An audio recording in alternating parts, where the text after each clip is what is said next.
with you this evening. This isn't the usual place. We've been saying that the past couple weeks, but as still social distancing, we wanted to try out something new this week. And yeah, just so excited to be with you tonight. My name is Grace. For those of you who don't know, I usually help welcome people in from the outdoors when we're in the college auditorium on the Connect team. But yeah, so my name is Grace. I work at Grace Bible Church and just excited to be with you guys tonight.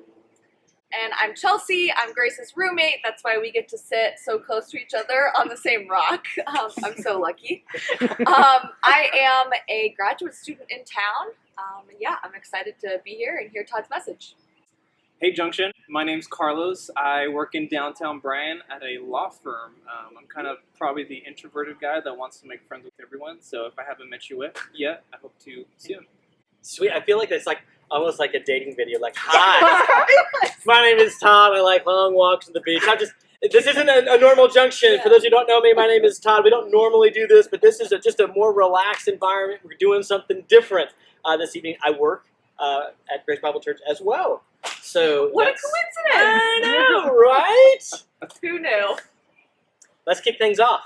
Yeah, so I heard we're supposed to talk about Hezekiah tonight. So Yeah. can you tell us about his life? Yeah, that sounded really scripted, but it's awesome. I love it. We're just having fun. It's okay. Listen, so Hezekiah, we were going to talk about Hezekiah, and here's one of the reasons why we're here, because I kind of got tired of making slides. I've been making slides like crazy, and you're probably tired of looking at slides. So Hezekiah, this is actually kind of a cool thing. So last week, if you guys remember, we talked about the northern kingdom, right? There's the kingdom's fine, it's all together, and then boop, it gets divided, and you've got Israel, the northern kingdom, and it's all bad. And then you've got the southern kingdom where there's some good and some bads. And so where we are is the same time we were last week, where the northern kingdom, they got removed by Assyria. And so with that, Hezekiah's down in the south going like, hey, what's up? Now, there are a few fun things. I don't know how familiar you guys are with Hezekiah or not, but Old Testament gives us 11 chapters to this guy's life. In 2 Kings, 2 Chronicles, and Isaiah. So you'll probably recognize at least Isaiah the prophet. Like, he's there as well, and he's going to show up in this story as well. Now, Hezekiah, not really a cool thing, but it is kind of a cool thing, is his dad was a very, very bad king. Like this bird that's chirping up here. He flew away. But his dad was really bad. I mean, so bad that he basically closed down the worship at the temple. He began to worship other gods, into the place where he actually killed his own sons as a sacrifice. So he didn't believe in human sacrificing. So Hezekiah would have lost siblings to his parents' poor decisions of following other gods. So you may think about that home life. I mean, so many times that we meet people who think, I didn't grow up in a Christian home. There's no way that I could ever be like a good Christian, whatever that means. But Hezekiah, he's a great king. As a matter of fact, the Bible here tells us, let me look here, it's getting dark, I need the light, I'm getting old. There it is, 2 Kings chapter 18, verses 5 and 6. It says this about Hezekiah. It says, he, Hezekiah, trusted in the Lord, the God of Israel, so that after him there was none like him among all the kings of Judah. So no other king who was like him, nor among the ones who came before or after. For he clung to the Lord, he did not depart from following him, but kept his commandments, which the Lord had commanded Moses.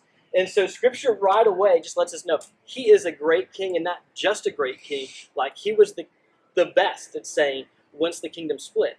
That's a pretty high honor to have. But he inherited a country from his father where there was no worship of Yahweh.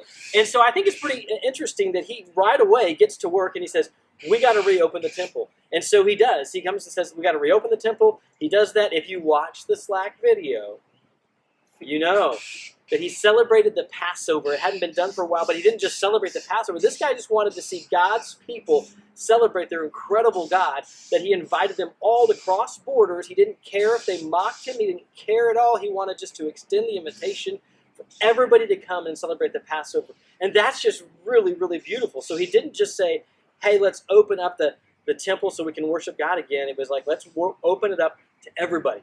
Bring them in. And so this guy is a stud. He also said, look at all these altars and these false idols that are around here, and let's just destroy them, which also, so cool. And then it seems like everything is going fine and dandy, but he had a little problem. And then we're just hitting the highlights here.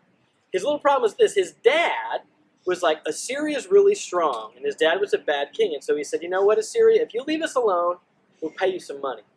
And so his dad was making payments like, leave us alone, leave us alone, leave us alone. Well, Hezekiah, he said, we trust in the Lord, we don't trust in Assyria. And so he said, we refuse to pay you anything. Carlos, I'm putting you on the spot. We didn't rehearse this at all. Do you think Assyria was really excited by that or what? Probably not. I mean, money sounds good. Yeah. So why not take it? Yeah. Exactly. And so, great answer. So they're like, we want our money. And so they come down and they said, we're going to conquer you unless you give us a whole bunch of money. Now, it's interesting, Hezekiah, there's a weird verse. I think I have it here marked. Hezekiah gets this note, and he's like, what do I do? And Hezekiah does something out of character. He says, okay, we'll pay you. And he says this, it's interesting. In 2 Kings chapter 18, verse 15, it says, Hezekiah gave him all the silver which he found in the house of the Lord. So he had restored the house of the Lord, filled it with a whole bunch of money, and he said, oh, let's go take from the Lord to pay off Assyria. And in the treasures of the king's house. And then in 16, this is a weird verse. It's just going to just listen to it. At that time, Hezekiah cut off the gold from the doors of the temple of the Lord and from the doorposts which Hezekiah, king of Judah, had overlaid and gave it to the king of Assyria. So it's kind of weird because you're like, well, Hezekiah, what? He cut down the doors of Hezekiah. So he had rebuilt the temple and all this work that he had done. He said, we need that. And so he comes right back into the temple of the Lord and grabbed that, the treasures there, and sent that off to Assyria, saying, this should keep you away. Now here's the funny thing. His dad was the very first king we talked about. When we started saying, many times if you don't understand the kings, you're not going to understand the prophets. And so we read through, and you remember in Isaiah, maybe you don't, it's okay if you don't, but in Isaiah, he shows up to this king and says, hey, the Lord's going to deliver you from this army that's coming after you. Just ask for a sign. And the king says, we don't need a sign, I'm good. And we think, he's so holy. But we looked back to his daddy, and the reason that he was like, I don't need a sign is, I already took care of it. In my own strength, I looted the temple of the Lord and already sent money so that the enemy, my enemy, would attack them, and that way we'd have freedom. And so that was his father, and so that's what he had seen. So it is very interesting that he was raised in this way, and it just seems like there was something from what he saw that he brought into his current life. And so that's Hezekiah, right? So he's sitting there going, well, I sent the money off, and Chelsea, I'm going to put you in the spot here now. Do you think that they were like, that one-time payment was great, we want nothing more ever again? Definitely not. Oh. Right? I mean, they get it. They get him to give them money, so why not ask for more? Absolutely, absolutely. And so they come with a huge force, and they camp around the city, and it's pretty comical. And as they're camping around the city, the general comes out and he calls out to the wall that's around Jerusalem. He's like, hey, who are you guys trusting in? Hopefully not that Hezekiah guy, because he's misleading you. We're going to wipe you all out. And they're like, the king's people are like, hey, can you just tone down and speak to us in the Assyrian language? We understand that. And they said, no, we want all of you on this wall to know that if you resist us, you're going to be drinking your urine and eating your dew. Like, that's gross, right? Yeah. And then he goes further. He goes on further. He goes, don't let Hezekiah mislead you thinking that you can just trust in your God, because it's that God who's told us to come down and conquer you. Now keep in mind, this is the same troop that came down and conquered the northern kingdom and had removed them off their land. And so he makes this incredible thing. He says, if you want to come out and surrender right now, whoever wants to come out, come on out. We'll let you hang out in your land for a while till we find better lands for you to go to. There's no violence. But if you choose to stay in there, we're going to wipe you out. And just to show you that you're not strong enough, I've got 2,000 horses. They're like tanks back in the day. I will give you 2,000 horses that you can put people on and come fight against us. You can use our own weaponry against us. I'm so confident we're going to wipe you out. Well, the people heard this. They came to Hezekiah, and now Hezekiah does the good thing. He gets this letter. He just goes to the house of the Lord, and he falls down, and he's like, help. And what is so neat is Isaiah says, don't worry. God's got this. because they've offended me. They think that there is no God here. Oh, I will show them. And you know, y'all, we sometimes we think, oh, angels are just so nice and pretty. And maybe they are, I don't know. But he sends an angel. And that angel comes and wipes out 185,000 Assyrian soldiers in one night. So when it's a large army around, the Lord delivered him in a great way. Now we think that. How does it get any better than that, right? Like, I mean, wouldn't you sit there, Grace, and be like, I need to see nothing more. Lord, take me now. Hezekiah, though, he actually falls ill, and Isaiah shows up and says, listen, it's all over. You've seen it. You've seen awesome stuff. It's over. And what does he do? He's like, oh, poor me. Lord, please give me more time. Give me. And so as Isaiah is leaving the palace, God stops and says, go back and talk to him. And so he comes back and says, okay, God's heard your prayer, and he's going to give you an extra 15 years of life. And what's really interesting to me is he recovers. Isaiah says, we can give you a miracle to prove to you, since it seems like you're not really trusting God so much. Do you want the sun to move forward, or do you want the sun to move backwards? And he's like, well, going forward's no big deal, so move it backwards. I mean, again, you just kind of see some pride, and we're told in Chronicles some pride snuck in on him as well. And so this incredible miracle happens. He recovers, and then this is probably more than what you ever wanted to know. You're like, you should have stopped 3 minutes ago, you know. But anyway, I think this is really cool when you think of the overall biblical narrative. There's these people from this little country called Babylon, and they send some people saying, we heard you were sick and you got better.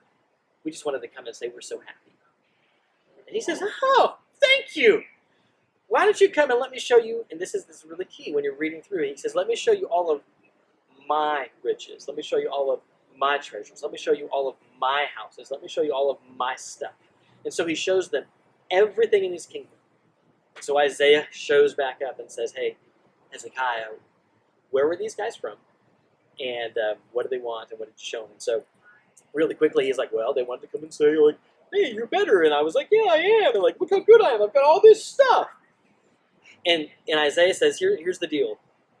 Because you have shown them all of your stuff, that country, Babylon, is going to come in, conquer you, and remove your offsprings to their land. And so if you're tracking in the overall history, think of the book of Daniel. Think of what kingdom comes, and what do? They come in and they take who are the royal offspring, Shadrach and Benny, right from VeggieTales, and Daniel as well, and they take them. This is several years later. Take them away to Babylon, and so you see how Hezekiah. There's 11 chapters. We covered it really pretty quickly. That there was a lot going on, and let me give you just one last awesome thing about him that's not awesome. When he dies, he has a son named Manasseh. Flash quiz. How many bonus years did he have? Did Hezekiah have? 15. Good, you win. I don't know what you win, but you win. So he had 15 bonus years. Well, his son who takes over as king, his name is Manasseh, and he was 12 years old when he starts to reign. So he had Manasseh during that extra bonus time. That was all kind of greedy, selfish, right? And here's the amazing thing, is Manasseh turned out to be the absolute worst king of all of them. And so you just start thinking, like, man, had he just embraced God's plans and just said, okay, Lord, yes, Lord, even though it's uncomfortable and that's not what I want, but yes, Lord, think of the heartache that would have been avoided for the entire country to not have to suffer underneath Manasseh, who came in and closed everything down, began to also sacrifice his children, and it just was a horrible, horrible king. And so that's the story, the events of Hezekiah, 11 chapters kind of tied up in about 11 minutes for you all. So that's where we kind of wanted to talk about this evening. Yeah. Well, Todd, that's kind of like a lot there. I mean, it's an amazing story and all, without a doubt. But what would you say in terms of, applying it to our lives today? I mean, the kind of context that you gave was that, there's an individual who doesn't have the greatest of influences. So maybe that can be one application. How would you tell us to move forward with all this info? Yeah, I mean, there are so many things that we could park and just look at and stand in awe of who God is. Now, let me just go really quick. Another story time with Todd. Right, okay. So it's very interesting. Like, he came through and he cleaned out all the idols, right? One of the idols was a bronze serpent wrapped around a pole that they had started to worship, that the nation of Judah had said, we want to worship this. Now, it seems like, well, what's the big deal with that? But if you were to jump back into Numbers, when the nation of Israel was coming out of Egypt and they're in the wilderness, and they're just being not cool. Like, they're just whining and complaining. And so God sends these fiery serpents, and they start biting. Ow! And people are dying, right? Right? I don't like snakes. And so they're dying, and the people are like, we're so, like, Moses, help. Moses talks to God, and God says, make this bronze serpent, put it in the middle of the camp, and if anybody is bitten, if they will look to this, they will live. I mean, that's incredible. First off, that story in Numbers is so amazing because that's the gospel, is it not? I mean, we've all been bitten by sin. We're all born ruined. We all have a death sentence, and there's nothing we can do to fix it. The serpents, once they bit, there was no medicine that could rescue those people, and God provided a way. And all they had to do was stop, look, and live. I mean, that's just grace. He didn't ask them to do anything. And that was a huge, that pole with the snake on it was a huge thing that acted as a way of deliverance for the people. So much so that Jesus, I know you guys are like, you're all over the Bible now, Todd. But you know, the most popular verse in all of Scripture, right, John 3:16, he's talking to this guy named Nicodemus. In the context, he says, hey, they're going to lift up the Son of Man just like the bronze serpent. Right? Now, how cool is that? Like, Junction, if you're not following that, that's so cool. He's saying they're going to lift up the Son of Man, a.k.a. Jesus. They're going to lift him up on a pole. And just like Israel, they looked to him and lived. Look to the statue and lived. Now in the New Testament, it says, look to Jesus and you will live. I mean, that is such an incredible message of hope that God is not asking us to clean up our acts and then he'll love us. He's not asking us to go and give more money and then we're going to be okay. He's not asking us to go and like do these incredible things. He's just saying, believe in my Son who I sent to take your place. Just look and live. I just think that is so incredible. But that artifact that was used by God in great ways back in Numbers, and Jesus is going to reference in the New Testament, in the in-between time, they kept hanging on to it and hanging on to it and hanging on to it, thinking that was what gave them life. And they began to worship it. And so Carlos was like, what does this have to do with application? Tom's like, oh, dear goodness, I wish I would have asked the question. Here's the point. So many times, I think that we as followers of Jesus, we see him work at some time in our life in the past. And we say, you know what, when I served as a camp counselor, I grew greatly with Jesus. And then since then, it's been kind of flat. I wish I could just go back. And we begin to be satisfied with these experiences that we've had in the past. Or, you know, I went to Bible school, and during that time I just grew a lot, and then really I've kind of drifted. But we keep just pointing back and saying, well, yes, I'm actively following Jesus. I'm just pointing back, and it gets further and further and further and further away. And the next thing we know, when people say, hey, what's God been doing in your life? You're like, well, 10 years ago. We begin to take the very good things that God has given us, the very blessings that God has given us, and we say, that's my new idol. I'm going to hang on to that. I'm going to refuse to move on because Jesus is always wanting to draw us nearer and nearer and nearer. So that's one of the applications that I would sit there and say like, man, when you read that and you understand this context of the bronze serpent, and you can just see how, I might be the only one, but so many times in my life, when people ask, what's God doing in your life, my temptation is to go back 5 or 10 years as opposed to saying, right now, let me just tell you what he's doing. He's really cutting away my need for my introverted self to have some alone time because of this whole, shelter in place thing. And we live in a house, but there's a lot of people there, so they're loud sometimes too. And but in that time, he's showing me that his grace is sufficient for me, right? And his power is made perfect my weakness. And I don't get to celebrate his provision if I'm only looking back 15 years. But when I look right now and I see his provision, it's sweet. And my walk with him is great. And so that would be one. You want another one? Yeah, really quick? absolutely. I want another one. Okay. One more, and I'll try to make this one, it's not so much hidden, but it's really pretty cool. We see how to fight battles, right? So Assyria shows up. And I just think this is amazing. So Assyria shows up, and before they get there, right, he initially says, oh, they want money. Let me loot from the Lord and give it to them. Let me try to fix the problem in my own strength. And I tell you what, when you think about the things of the world, when we try to fix those things in our own strength, it never works. It just absolutely never works. What happens is it gets worse and worse and worse.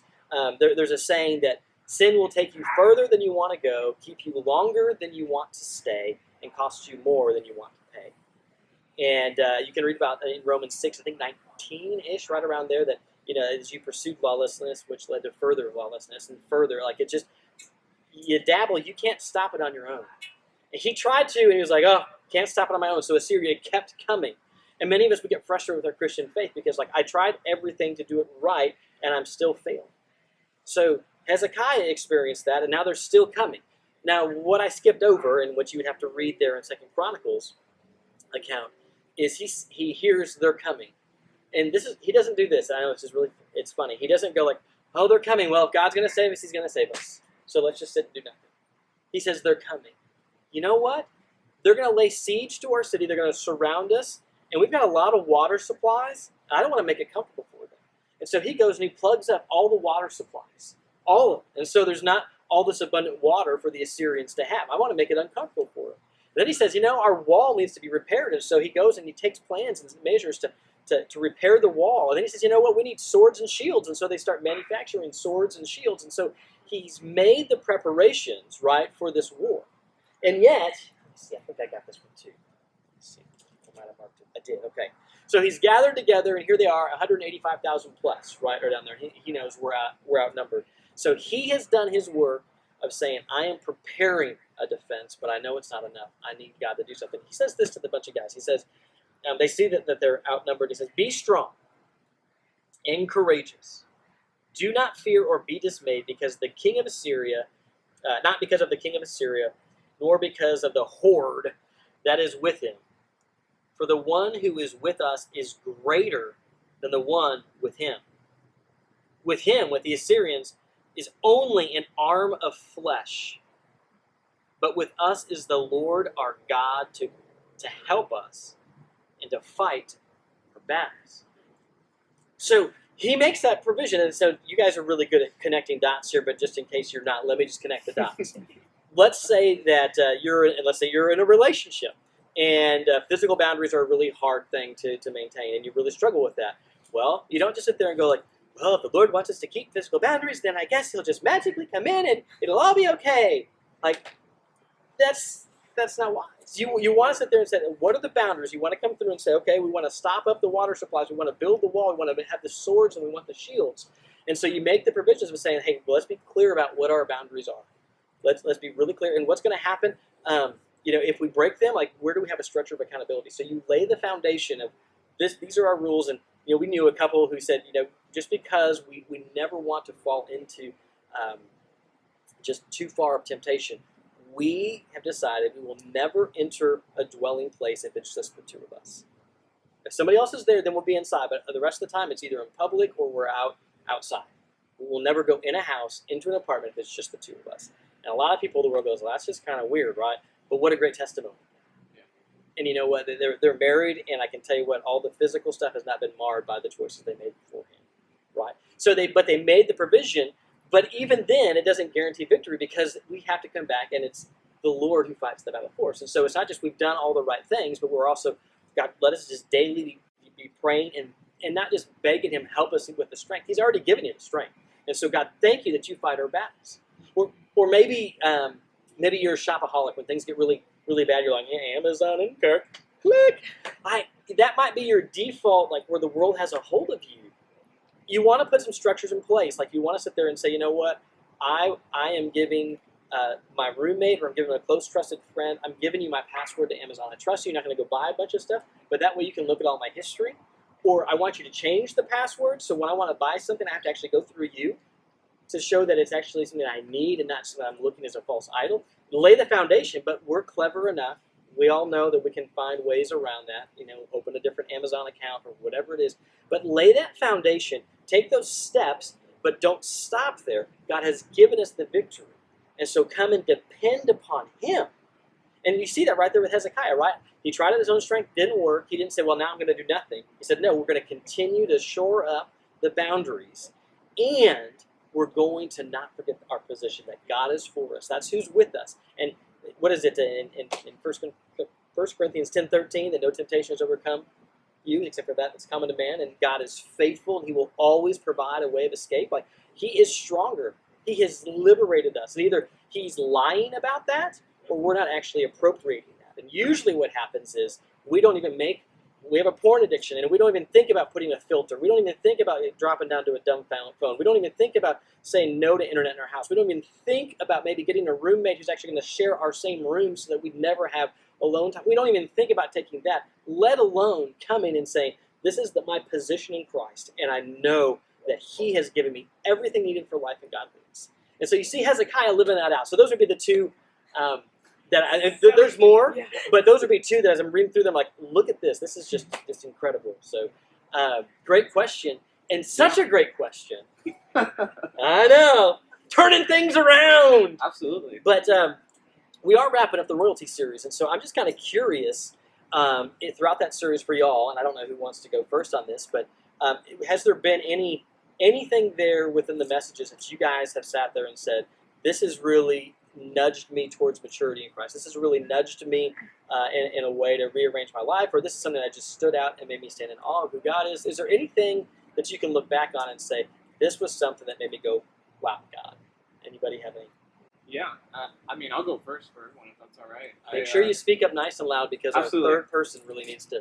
I really enjoyed, talking about King Ahab. We went through 1 Kings 18, and we kind of like went through a snippet of it.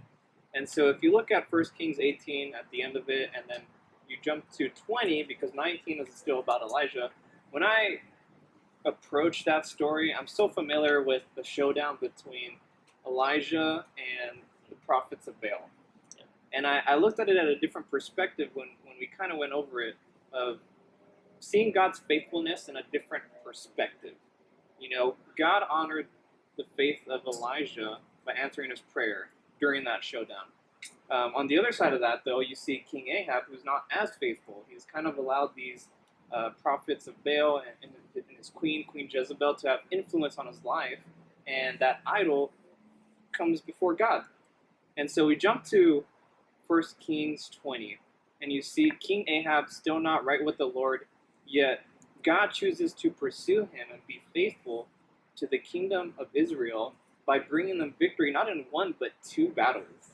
And I don't remember all the details, but I remember like just looking at it, and if you look at the numbers, it's 7,000 on the side of the kingdom of Israel versus 100,000+ on the side of the kingdom of Aram. And, victory was brought for the kingdom of Israel. And so I thought that was just amazing that our God is faithful at all times, even when I'm not. And so that really encouraged me to just, only want to be faithful to the one that's always been faithful to me. Wow. Preach. So good. Yeah. So good. So good. I'm giving it out. Wow, Yeah. so good. Man, the Lord's faithfulness. I think that I go back to King Jehu and Queen Athaliah, however you want to say her name. That was our night where we said it was a really heavy night, because we talk about the Lord believes in judgment, but the same, like, the first application of that night was, look back, and it's a part of a greater narrative. If we looked at any one of these kings we were studying, we would judge it based on good or bad. We judge the circumstance they're in as good or bad. But man, these are part of the lineage of Christ. And then that tied in so nicely last week with the first kind of thought-provoking, challenging question that was really convicting me of what has the Lord brought you through, and what is the Lord, where has the Lord brought you? And I think, how often do we forget what the Lord has brought you through and what the Lord has brought you from? And so, man, it's so important to know this is right. I'm a sinner through and through, and man, but He has brought and is so victorious in my life in so many different places. And so, think about King Jehu and Queen Athaliah, and man, heavy times. And then it applies so perfectly to today too, right? Of those were difficult circumstances, and God is so incredibly present. Absolutely. And I think, especially, it's a big part of my story of the Lord just bringing me from a lot of fears. And I think that's a lot of fears that people are in today. And man, we have hope and we have victory in Christ, and we cannot forget that. So, man, what is it? Don't forget what the Lord has brought you from. goes into night too. But like, you know, like okay, it's true. I can't just remember this time of like the fear he's brought me from. Right. But like, right? Okay, yeah, man, that was good. I don't want to forget that. But like, oh, it's present in the same still today. Like, oh, when those fears start to creep back. Like I can't sit back in their spot and be like, oh, you got me over that already. Like, you know, and you did. You're victorious in it. But it doesn't mean I'm still not walking and living and continuing to put up those barriers and continuing to have accountability in my life and looking towards hope and studying the Word. Yeah. I'm so glad you said that because, you know, that bronze serpent, there's nothing wrong. It's actually really healthy for us to look back and see this is where God has brought us. But if we sit there and we hold it up and say that's the only thing that He has done, I'm content with that work and that's it, then there's a problem. And so it's important to find that balance of, yep, oh, wow, you're faithful. Wow, you're so faithful.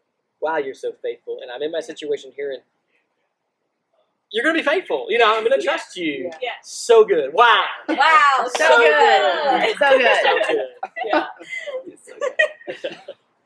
Yeah. I think the big thing for me that stood out this series was, what was it, 2 Chronicles 18? No, 2 Chronicles 20. So thinking about King Jehoshaphat of Judah. He's faced with this knowledge that the Moabites and the Ammonites, I think, were like ready to attack them.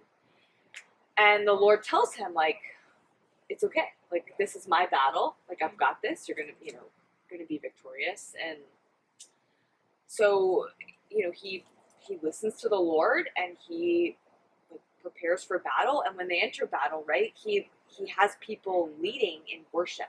And I loved like I don't remember exactly how you said it, but something about like, right, it wasn't the warriors that were it wasn't like, the warriors that were in front, it was the worshipers that were in front. Warriors. The worshipers went before the warriors. Yeah. And right, and what they were saying, like the Lord is faithful for all generations or something like that. The God's faithfulness endures forever, His love endures forever, something like that. Excuse my poor paraphrasing, right? But right, like he takes that and he doesn't just like trust the Lord but kind of grumble about it. He's trusting like, okay, Lord, this is your battle. Okay, this is like, you've got it, and I'm going to worship you as I walk into the unknown. Because, right, like you hear from God, like, hey, this is all going to be okay. But it's still like this one unknown circumstance that's freaky, but they're worshiping Him, they're praising Him in that. And right, that ties into tonight of like, you don't know what's, well, I lost that train of thought, but it ties into whatever. It ties into where we are right now, right? Because we don't know like where coronavirus is going to take us, and that's a scary thing. And like it's easy to sit here and be like, okay, well, like I trust the Lord, but like, are we trusting Him so much that we're praising Him for what He's doing in this? We're praising for what He's going to bring about like from this, and we know the outcome of the story, which is eternal life with Jesus. He's going to come back at some point, right? Which is awesome. So we can just like, walk in worship, like through those things.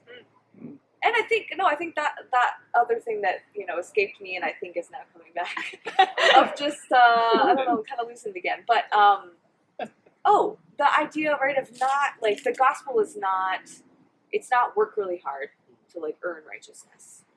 And it's not sit back and just let, like, God's gonna, like, do everything for you, right? It's that active, right? They were walking into battle, right? They were actively choosing to obey the Lord. That's what.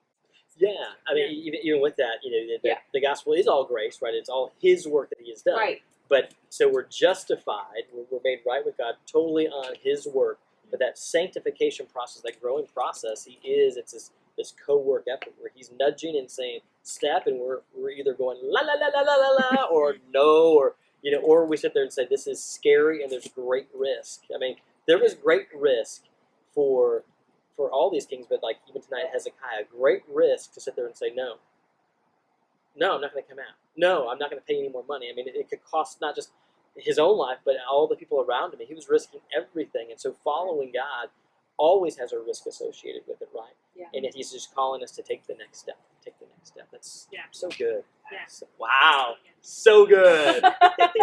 So good. Yeah. I had to think, if I had to sit there and think about something that has stood out to me, there'd be two things, I think. Well, more than two. And they kind of go together. Shocker. But I think about how many times that God is the one who's fighting the battles, right? Like He's already given the victory. He's just asking them to walk into it. He's just asking them, believe me, just trust me. I am who I say I am. Like just trust me. Step. And now fast forward to now. I know it's been a while since we did the identity series, but you know, if anyone is in Christ, they are a new creation. The old is gone. Behold, right? Behold, the new has come. And so you sit there and you think about this, that the battle is still the same. Just believe who God has made you to be. Trust His word. And I was thinking about this last week in particular. So we had those 60-second times of reflection. And it's kind of weird to me at times. I mean, I get it. But we get kind of excited when we're like, okay, let me reflect about all the times I've messed up. Yes, I messed up there. Oh, yes. Oh, yes. Or we sit there and think about, like, take a little bit of time and think about how you're not thinking accurately about God. Oh, yes. I'm horrible. I'm horrible. Like, and we feel really convicted by that. And that's good. It's good, right? Like, we need to have those moments. We need to be able to see the wound so that the great physician can come in and heal. So we need to have those moments and that we feel the conviction there. But it's interesting to me, and I wish I could have been a little bird on everybody's like walls or whatever else. I think a lot of times we have a harder time when take a few minutes and think about who you are in Christ. And most of us wouldn't sit there and go like, I just don't do a very good job of remembering that I'm forgiven. We don't beat ourselves up over believing who we are. We beat ourselves up over look how bad I've fallen. He's like, I already knew that you fell. I already knew that you were broken. Like I know that you know. That's fine that you want to feel bad about that. I've taken care of it. You are a new creation. And so it's just weird to me that we get sometimes more excited, and is not that's the right thing. Sometimes more excited about the places that we have failed than about who we actually are. And when we look back at these kings, to see that God was faithful all the way through. He's like, trust my character, trust my promises. And that hasn't changed, that He's still calling us to spend more and more time thinking about man, I'm forgiven. I struggle believing that, but God, help me believe. Help me believe that. We don't feel as maybe convicted over that now. We will be like, I need to believe harder. But just to wake up, not the bad that we've done, but the good that He's done. That's why Colossians 3 tells us, since we've been raised up with Christ, to keep seeking the things above, or in Romans, to set your mind to the things above. Even in other places, Ephesians, where you're supposed to come back and think on these things, right? Like you just list of things that you're supposed to be thinking on. So, that's just one thing that kind of hodgepodge ties together. And then the final thing is this. There's more than that, but I think it's incredible that we looked at a lot of good kings. And every good king had massive mistakes. They messed up. Hezekiah, he done did it. He messed up some places, right? But you go back, and each of the places where Scripture says, this is a good king, they tell the whole story. They're not perfect. There's things that they've done wrong. And I think about that for us again. We are new creations in Christ, and He looks at us, as we've said, yes, when we looked at the cross and said, yes, I believe, I choose to believe, putting my faith in you alone, Christ, for the forgiveness of my sins. I believe, I trust you, right? That moment we're a new creation, and it's just, we won't walk perfectly. We're going to make some mistakes. And as we do, He still looks at us and says, Carlos, you are my beloved Son, in whom I am well pleased. He looks at you too and says, you're my beloved daughters, in whom I am well pleased. And I just go no, I'm not.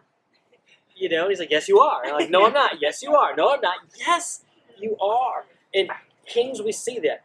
These are great kings. Hezekiah, you're a great king, but you made some mistakes. But you're still a great king. There was none better before or after. God's view of us is so different than ours. I so wish that we would be just have our eyes open to see ourselves more and more and more as He sees it. My beloved son, my beloved daughter, whom I am well pleased, no matter what your story has been. I just think that's a huge takeaway that I hope that we can all take away. Well, Junction, we had on our list here to be right at 40 minutes. We are right there, just a little short of it actually. Who knew we could do it? Woo! So you're going to dive into table groups, which is going to be awesome. And just FYI, this is going to be your last time. It's going to be magic. they're gonna like magically appear in their virtual table groups. I don't know, in shelter in place, you might be different clothes, maybe. I don't know, but anyway, like, how did you change so fast? Anyway, it's gonna be your last time in your virtual table groups. So we've brought those table groups to a close. And the next 3 weeks, if you haven't watched the announcement on Slack, please watch the announcement on Slack. It explains it far better than what I'm going to do right now. We're going to do the next 3 weeks, we're going to do something crazy. Everything is going to be really, really for reals live. Meaning when I mess up, we all get to enjoy it. You know, we all get to laugh, say, ooh, how's he going to get his foot out of the mouth now? You know, like we all get to do that. And with that, we're going to have new virtual table groups. And so there's a way for you to get connected. We would love for you to fill out, there's a quick form that just basically says, put me at any table. And there's another radial that says, hey, put me at any table, but I want to be with this person. And that person, we really want to encourage you. Like there are people who need hope. We want to encourage you to sit there and go like, you know what, I haven't seen Grace at Junction for a bit. And so I'm going to just text Grace. And Grace, we're getting ready to change some things around here. We'll love it. You want to join in? You can be at my table. Like you have the authority to sit there and say, I'm inviting you to be at my table. And so if I do that and I'm like, Grace is all in, and so I'm going to click the radial, yes, put me at a table. And would you put Grace at my table as well? Because I've invited her to come back in. Or maybe I've never met Carlos before, or I've met him, I know him, but he's never come to Junction. But I've noticed that him as my neighbor just really depressed and sad, needing places of hope, and saying, man, I don't know if you ever be interested, but a Thursday night, there's this weird guy named Todd who's going to mess up, and it's going to be epic. And but Junction is a place where I've found some hope, and I've found some peace, even in these uncertain times. Man, I would just love it if you want to come. It's all virtual, so you can mute your mic, and you can even black the screen so they can't see you that you're just rolling around or whatever else. But I would love it if you want to come in. And Carlos is like, yeah, that sounds great. If that's the deal, Carlos would again click his thing, and he would type in his neighbor's name, and we'd put you at the table so you have a friendly face. So that's what the next couple of weeks are going to look like. So thankful that you guys put up with our Junction Raw. Is that what we called this? Junction Because Raw. you had people diving in a pool over there. We had some saws going off. We had birds chirping. We had bugs hitting the lights. But so thankful for you all. We will see you next week. Bye, y'all.